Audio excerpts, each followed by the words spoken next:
पर देखो एक चीज याद रखो, एक वर्ड आएगा इम्प्रॉपर इंटीग्रल।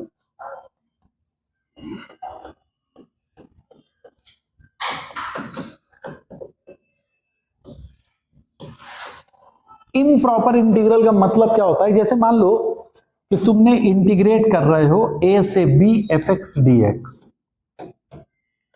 नॉर्मल वे में, अभी मैं प्रॉपर इंटीग्रल में बात कर रहा हूं।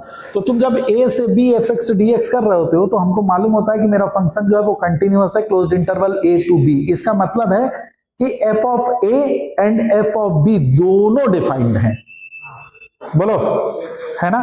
और चूंकि fx कंटिन्यूअस है और fx क्या है, f प्राइम x का डेरिवेटिव है, तो इसका मतलब है कि उसका डेरिवेटिव भी कंटिन्यूअस होगा कैपिटल F का। भाई तुम्हारा fx क्या था, capital of f prime x, यही तो हम लोगों ने पढ़ा था अभी। तो अगर fx कंटिन्यूअस है तो मतलब क्या है, f प्राइम x कंटिन्यूअस है, मतलब कि ये फंक्शन डिफरेंशिएबल है, तो ये भी कंटिन्यूअस होगा। अगर डिफरेंशिएबल है तो कंटिन्यूअस तो होगा ही होगा, यस और नो बोलो। तो कैपिटल fx कंटिन्यूअस है और कंटिन्यूअस है तो f of b minus f of a हम लोग जो निकालते थे तो वो दोनों पे हमारी फंक्शन डिफाइंड वैल्यू मिलती थी। तो प्रॉपर इंटीग्रल में क्या होता है कि a से b fx dx जब तुम f of b minus f of a लिखते हो तो इसका मतलब होता है कि f of b and f of a दोनों डिफाइंड वैल्यू हैं, वहां पे हम फंक्शन की वैल्यू को डिफाइन कर लेते हैं। Is that okay? मेरी बात समझ में आ गई? अब मान लो कि होता कि a से b fx dx पे किसी भी एक जगह पे फंक्शन की जो वैल्यू होगी वो डिफाइंड नहीं है, तो वो इंटीग्रल कैसा कहलाएगा, इम्प्रॉपर इंटीग्रल। तो वो इंटीग्रल क्या कहलाएगा, इम्प्रॉपर इंटीग्रल। क्लियर हो गई मेरी बात, है ना। तो क्या अब इम्प्रॉपर इंटीग्रल हम लोग नहीं निकाल सकते हैं कि निकाल सकते हैं? कैसे? तो अब जो इम्प्रॉपर इंटीग्रल आएगा, जिस जगह पे तुम्हारा डिफाइंड नहीं है ना, वहां पे हम उसकी लिमिटिंग वैल्यू निकालेंगे कि वो एक्चुअल में लिमिट पे किस जगह पे टेंड कर रहा था जब वो उस पर्टिकुलर पॉइंट पे जा रहा था, है ना। तो इम्प्रॉपर इंटीग्रल में हम लोग क्या निकालते हैं, लिमिटिंग वैल्यू। लिमिटिंग वैल्यू से मतलब समझ में आ रही क्या? लिमिटिंग वैल्यू का मतलब हो गया कि लिमिट हम लोग ले लेंगे वहां पे, है ना। फॉर एग्जाम्पल जैसे सपोज करो कि मैं तुमको दूं 0 to 1 ln x dx, 0 to 1 ln x dx। अब देखो तुम्हारा 1 पे तो ln x डिफाइंड है, 0 पे क्या ln x डिफाइंड है? नहीं, 0 पे ln x is not defined. तो ये इंटीग्रल मेरा कैसा है, proper improper integral, I am sorry, this is improper integral, है ना। तो अब इसको हम लोग कैलकुलेट कैसे करेंगे? नहीं, तो अब इसका देखो सिंपल, इसकी वैल्यू तो तुम्हें पता है क्या होगी, ln x का इंटीग्रल क्या होता है, x ln x minus x। ये इतना तो तुम लोगों ने पार्ट्स करते करते सीख लिया है, x ln x minus x, और तुमने लिमिट लगा दी फ्रॉम 0 to 1, यही तो है। जब तुमने इसकी वैल्यू 1 रखी, ध्यान दो 1 रखी, तो 1 पे ये क्या होगा, 1 ln 1, ln 1 इज 0, तो 0 माइनस 1 माइनस, अब मैं जब 0 रखूंगा तो x 0 होगा, ln 0 वो डिफाइंड नहीं है, तो 0 इंटू इंफिनिटी आप 0 नहीं लिख सकते हो, 0 into infinity you can't write it is as a 0, और माइनस ये कुछ वैल्यू होगी -0, क्योंकि ये तो 0 ही होगा, बोलो। तो यहां पे अब हमको जो वैल्यू आ रही है x ln x, मेरी बात समझ में आ रही है? इस जगह पे जो मैं x ln x को लूंगा, तो ये अब मैं इसके क्या करूंगा, लिमिट ले लूंगा फंक्शन की। अब देखो 0 से 1 तुम जा रहे हो, तुम्हारा इंटीग्रेशन का जो इंटरवल है वो कहां से कहां तक है, 0 से 1, 0 से 1 है, इसका मतलब तुम 0 के राइट साइड पे हो, तो यानी कि 0 प्लस तुम ले रहे होगे लिमिट, बोलो। तो यहां पे तुम्हारा आ जाएगा limit x tends to 0 positive x ln x, नहीं समझ में आया? आप डायरेक्ट यहां जीरो नहीं रख दोगे कि जीरो ठोक दिया, zero ln zero answer zero मार दिया, नहीं, इट्स अ लिमिटिंग वैल्यू। अब वो जो भी आएगी, तो अब देखो जरा, limit x tends to zero positive x ln x, इसकी वैल्यू क्या होगी? ये तो लिमिट पे हम लोगों ने सीख रखा है, इसको कैसे कैलकुलेट करोगे? Obviously this can be written as limit x tends to zero positive ln x upon 1/x। अब ये देखो इंफिनिटी अपॉन इंफिनिटी का फॉर्म बन जाएगा, बोलो। तो इंफिनिटी अपॉन इंफिनिटी है तो हम लॉपिटल रूल यूज कर सकते हैं, तो ये हो जाएगा 1/x अपॉन -1/x², और लिमिट है तुम्हारी एक्सटेंड टू जीरो, ये ऊपर चला जाएगा, ये नीचे आएगा, तो देखो ये क्या बनेगा, limit x tends to zero minus का x, बोलो भाई, और ये वैल्यू आ जाएगी जीरो। तो अब इसकी वैल्यू आ गई जीरो, तो zero minus zero this is zero. Okay, तो पूरा आंसर क्या आ जाएगा, -1, है ना? और अगर आप सिंपल देखो तो 0 से 1 में ln x का इंटीग्रल, तो ये 0 से 1 जा रहा है, ये 1 है, तो ये वाला एरिया दे रहा होगा,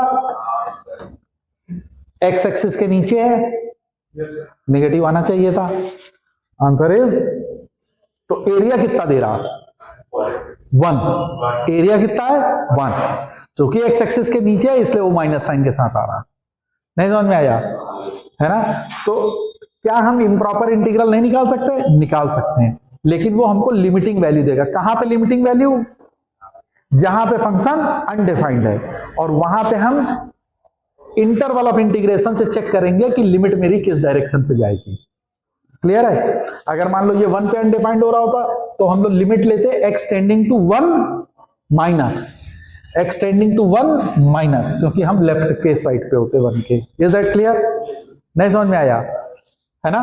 तो इम्प्रॉपर इंटीग्रल को हम लोग इस तरीके से कैलकुलेट करेंगे, ठीक है? तो हम लोग ने ये चीजें देखी कि इम्प्रॉपर इंटीग्रल को कैसे कैलकुलेट करना है, और साथ ही साथ हम लोगों ने क्या चीज देखा कि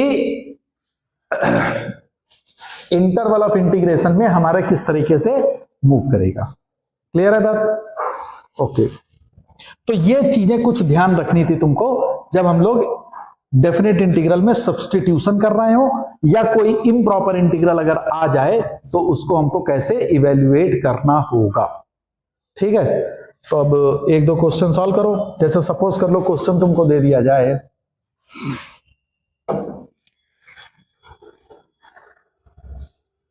जैसे मान लो क्वेश्चन हो, जैसे मान लो ये क्वेश्चन आ गया कि π/6 to π/3 √1 minus sin 2x dx is alpha plus beta √2 plus gamma √3 where alpha beta gamma are the rational numbers। तो आपको इसकी वैल्यू बतानी है। मेंस 2024 में क्वेश्चन आया था तुम्हारा। कैसे करेंगे इसको?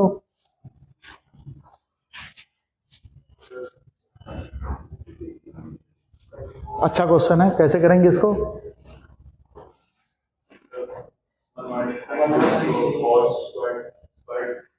देखो, आपको क्वेश्चन में दिया गया है π/6 to π/3 √1 माइनस sin 2x। तो इसको मैं लिख सकता हूं sin square x plus cos square x minus 2 sin x cos x, क्यों भाई, dx। ये चीज क्या लिखी हुई है? sin x minus cos x का होल स्क्वायर या cos x minus sin x का होल स्क्वायर, और √x² क्या देगा? mod x। बोलो भाई, तो ये चीज लिखा हुआ है तुम्हारा integral π/6 to π/3 mod of sin x minus cos x dx। नहीं समझ में आया? ठीक है, अब हम क्या करें? अब हमको ये मॉड ओपन करना होगा। तो सबसे पहले π/3 से π/6 के बीच में साइन और कॉस का ग्राफ बना लो। ये है, ये किसका ग्राफ है? Sine x. और ये क्या हो गया?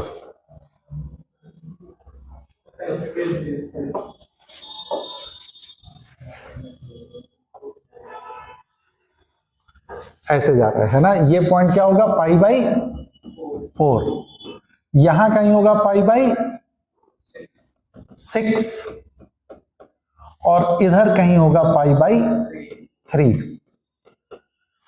तो पाई बाई 6 से पाई बाई 3 जाना है, तो सबसे पहले पाई बाई 6 से पाई बाई 4 जाएंगे अपन। क्यों भाई? अब देखो यही ब्रेक होगा, अब ये ब्रेक करेंगे हम लोग। तो ये क्या जाएगा? पाई बाई 6 से पाई बाई 4। अब ऊपर कौन है? cos x, नीचे है sin x, तो ये क्या लिखा जाएगा? cos x minus sin x। समझ में आ रही मेरी बात? तो this is cos x minus sin x dx plus, अब आ गया तुम्हारा pi by 4 to pi by 3, तो दिस इज sin x ऊपर है इसमें, तो sin x minus cos x dx। तो ये i की वैल्यू हो गई, तो this i comes out to be, अब cos x का क्या होगा? इंटीग्रल sin x का माइनस, तो ये हो गया sin x plus cos x। क्यों भाई? This is sin x plus cos x from pi by 6 to pi by 4 plus sin x का क्या होगा? माइनस cos x, और cos x का sin x, तो माइनस हम बाहर ले लें अगर, तो इसको मैं माइनस लिख दूं, तो ये फिर sin x plus cos x है। बोलो भाई, समझ में आ रही मेरी बात? This is from pi by 4 to pi by 3। तो अब तो ये वैल्यू आप लगा सकते हैं आराम से, वैल्यू पुट कर लोगे। बोलो भाई, तो अब आप वैल्यू को पुट करोगे, तो अगर मान लो अगर ये रखते हैं sin x plus cos x pi by 4 पे, तो ये sin pi by 4 1 by root 2, cos pi by 4 1 by root 2, that is root 2 minus sin pi by 6 is 1 upon 2 plus cos pi by 6 is root 3 upon 2 minus pi by 3 रखोगे तो sin pi by 3 is root 3 upon 2 plus cos pi by 6 is 1 by 2 minus root 2। बोलो, तो अब ये value कितनी आई जरा calculate करके बताओ। देखो ये आ गया 2 रूट 2 है ना, ये माइनस हाफ और माइनस हाफ, ये मिला के कितना हो जाएगा? -1 माइनस का root 3 upon 2 minus root 3 upon 2 is minus root 3। ये आ गया, इसी के फॉर्म में दिया गया है। तो अल्फा की वैल्यू कितनी है? -1, बीटा कितना हो गया? 2। बोलो भाई, and what is gamma? Gamma is -1। आपसे क्या पूछा गया? 3 alpha that is -3 plus 4 beta that is 8 minus gamma that is +1। तो 8 और 1 9 में से 3 गया 6, तो दिस इज 6। तो आंसर इज 6। ओके, समझ में आया कि हम लोग को क्या करना था? बेसिकली हम लोग यहां पे इसको ब्रेक कर देंगे, है ना, अकॉर्डिंगली क्वेश्चन के। फिर जैसे मान लो क्वेश्चन हो, अब जैसे ये क्वेश्चन आया था तुम्हारा, ये भी मेंस 2024 में था, इसको कैसे सॉल्व करेंगे? ये भी 2024 मेंस में आया है। 0 to 1 dx upon under root 3 plus x plus under root 1 plus x is equal to this one. A B C are rational numbers, तो आपको इसकी वैल्यू कैलकुलेट करनी थी। क्या करेंगे?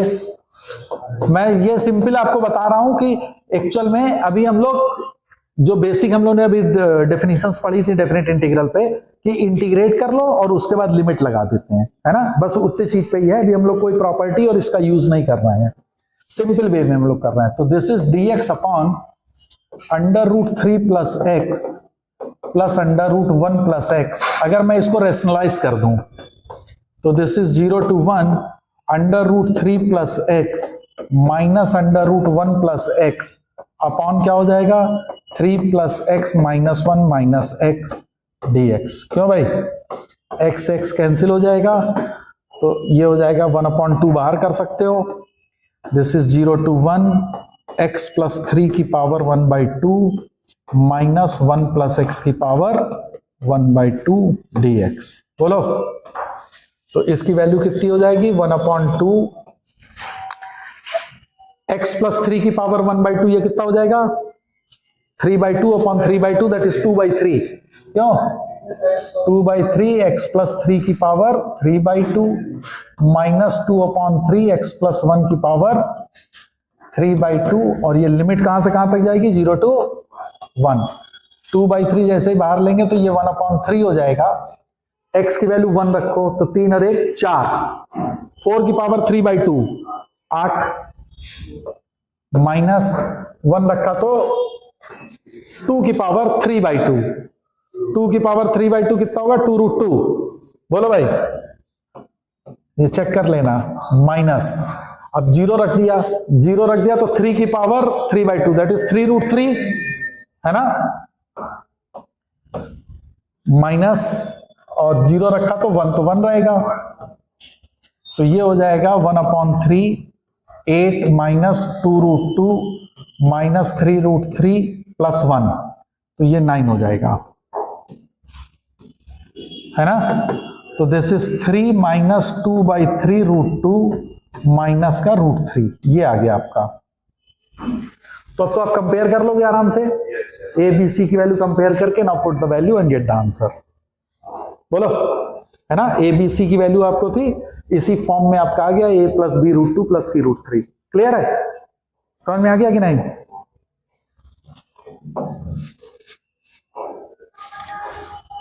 जीरो टू π/3 cos की पावर 4x dx, ये अगर आपको दिया गया है तो अब इसको कैसे करेंगे? बेसिकली बस क्या करना है हमको? इनडेफिनिट इंटीग्रल को सॉल्व करना है, फिर लिमिट लगा देनी है, और हमारा इसमें कोई भी चीज नहीं है। कैसे करेंगे इसको?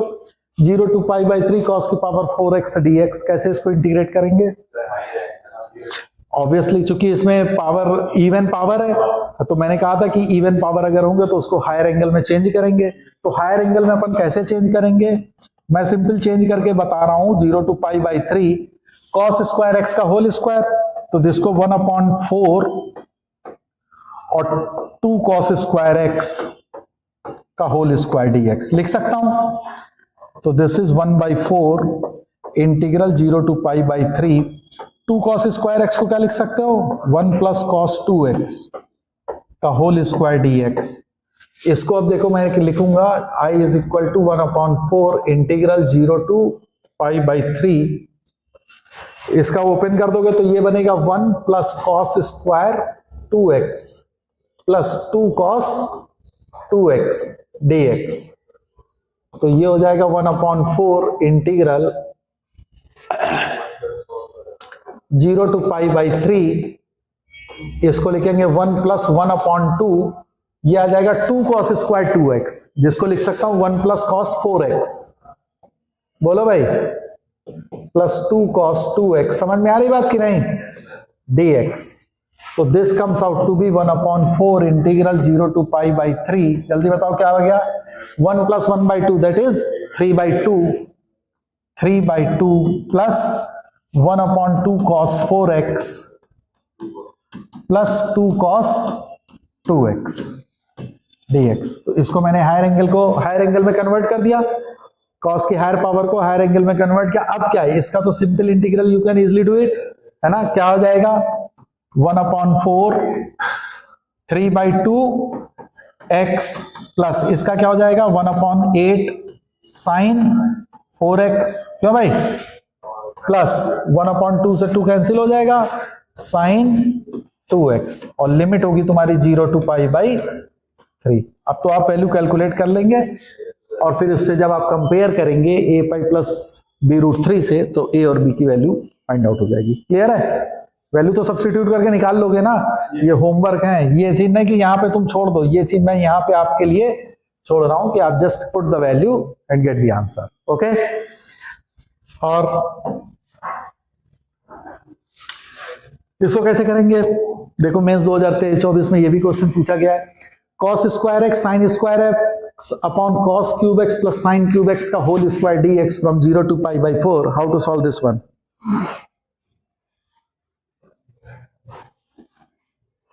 कैसे करेंगे? देखते ही आपके माइंड में क्या स्ट्राइक करना चाहिए?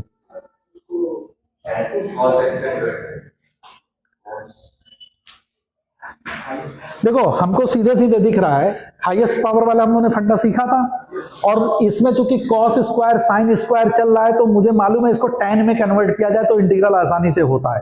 तो आप क्या करिए, कॉस क्यूब एक्स को बाहर कर दो, कॉस क्यूब एक्स को बाहर कर रहा हूं, तो देखो मेरा क्या बनेगा 0 to π/4। जब तुम कॉस क्यूब एक्स को बाहर लोगे तो बाहर क्या बन के आएगा, कॉस की पावर 6x बनेगा। ओके, कॉस की पावर 6x, अंदर क्या बचेगा 1 + tan क्यूब एक्स का होल स्क्वायर, बोलो भाई, और यहां बनेगा cos square x sine square x dx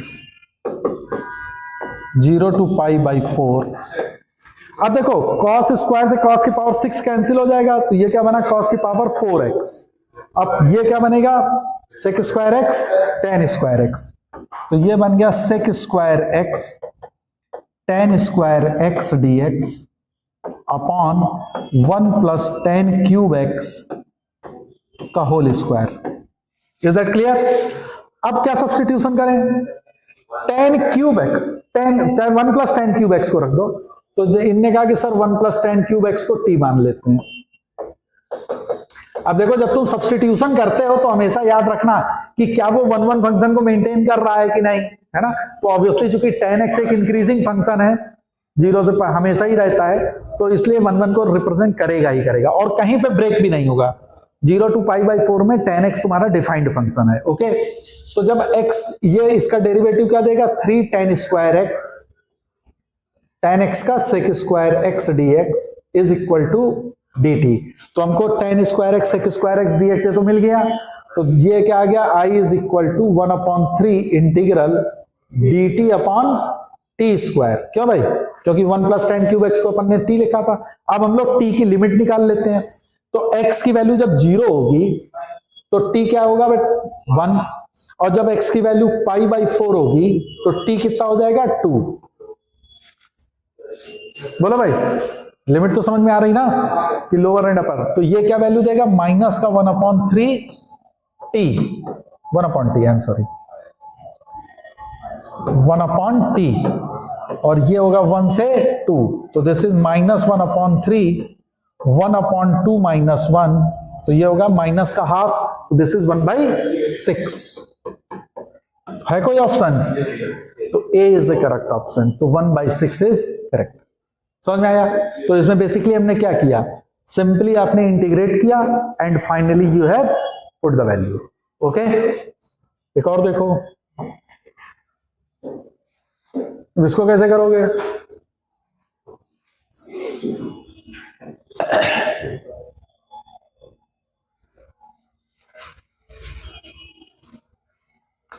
one 36 sin x upon 3 sin x + 5 cos x dx उसने दिया है, और 0 to π/4। तो इसको बस हमको आप तरीका बताओ कि उसको कैसे इंटीग्रेट करेंगे।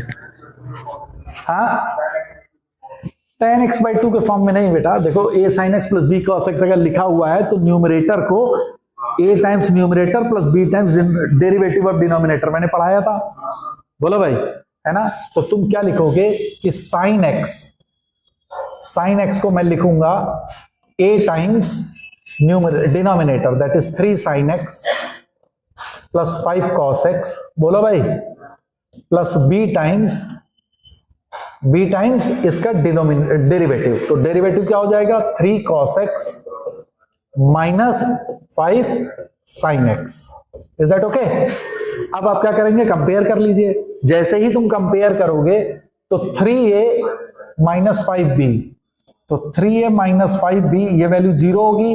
ये हम लोगों ने किसको कंपेयर किया, sin x को, I am sorry this is 1 sin x है ना, और 5a + 3b ये वैल्यू 0 है, तो 5a is equal to -3b। अब ये वैल्यू यहां सब्स्टिट्यूट कर दो, तो a और b की वैल्यू मिल जाएगी। बताओ जरा कितनी आई a और b की वैल्यू, a और b की वैल्यू जल्दी से बताओ।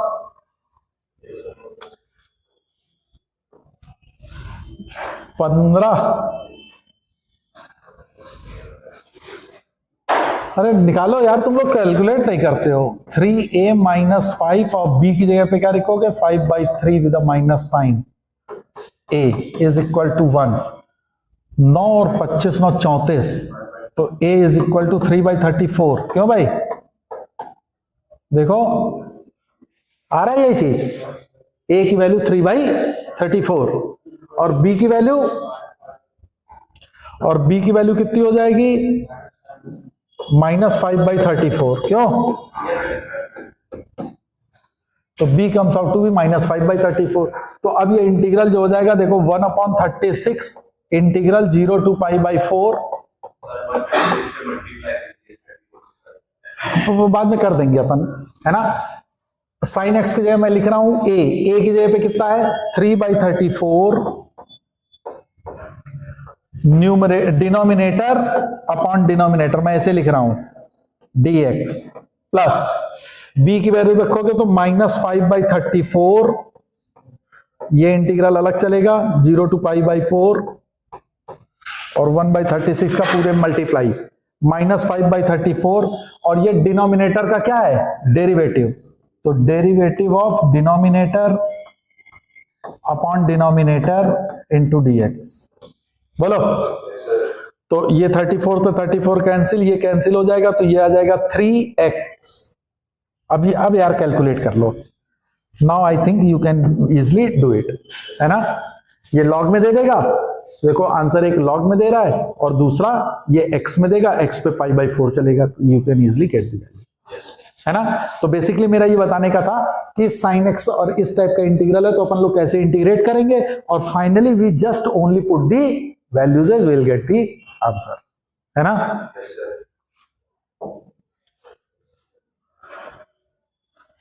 अब इसको कैसे करोगे? ये मेंस 2024 में था sine square x D x upon 1 plus sine x cos x.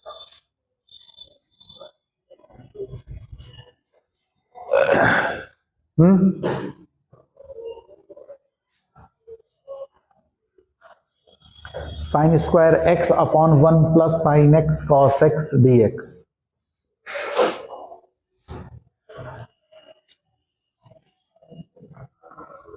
नीचे साइन 2x, ठीक है। इनने का सर नीचे, तो देखो मैं सिंपली कर रहा हूं 0 to π/4। इसको लिखा 1/2 sine square x that is 1 minus cos 2x। बोलो भाई। अपॉन, और ये वाले 2 को मैं अंदर ले जा रहा हूं, तो 2 को जब अंदर ले गया तो ये बनेगा 2 प्लस साइन 2x dx। तो दो अलग अलग पार्ट में आ गया। ये समझ में आ गया कि मैंने क्या किया, है ना। तो एक तो तुम्हारा आ जाएगा integral 0 to π/4 dx upon 2 plus sign 2x, ठीक है। और minus integral 0 to π/4 cos 2x upon 2 plus sign 2x dx। इसमें तो कोई प्रॉब्लम ही नहीं है। क्यों भाई? ये तो ln में आ रहा, सिंपल सिंपल दिख रहा है। ये तो इंटीग्रेट, इसको कैसे इंटीग्रेट करोगे? इनने का सर साइन 2x की जगह पे अपन लोग रख देते हैं 2 tan x upon 1 plus tan square x, और फिर हम लोग इसको इजिली सॉल्व कर सकते हैं। बोलो, हो जाएगा, है ना। तो इस वाले में इनने सब्स्टिट्यूट कर रहा है, ये कह रहा है कि इसको सर हमने लिख दिया 0 to π/4 dx upon 2 plus 2 tan x upon 1 plus tan square x।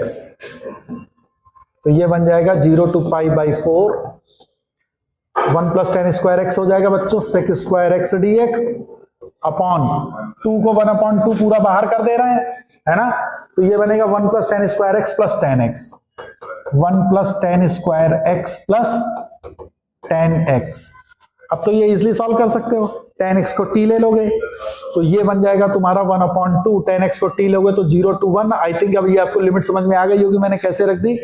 tan x को t रखा तो sec square x dx is dt upon 1 plus t square plus t। अब ये इंटीग्रल आराम से आप सॉल्व कर सकते हो, है ना। कैसे? परफेक्ट स्क्वायर बनाओ और, ठीक है। तो ये और इस इंटीग्रल को, तो ये ln of 2 plus sign x simple दिख रहा है आपको, क्लियर है? तो इस तरीके से, तो इसमें स्पेशल हमने कुछ नहीं कर रहे हैं, केवल क्या कर रहे हो, जो इंटीग्रेंट दिया गया है उसको इंटीग्रेट कर रहे हैं, and finally I am just putting the values, है ना, जो लोअर लिमिट और अपर लिमिट है उनकी वैल्यू को पुट कर रहे हैं और you will get the answer.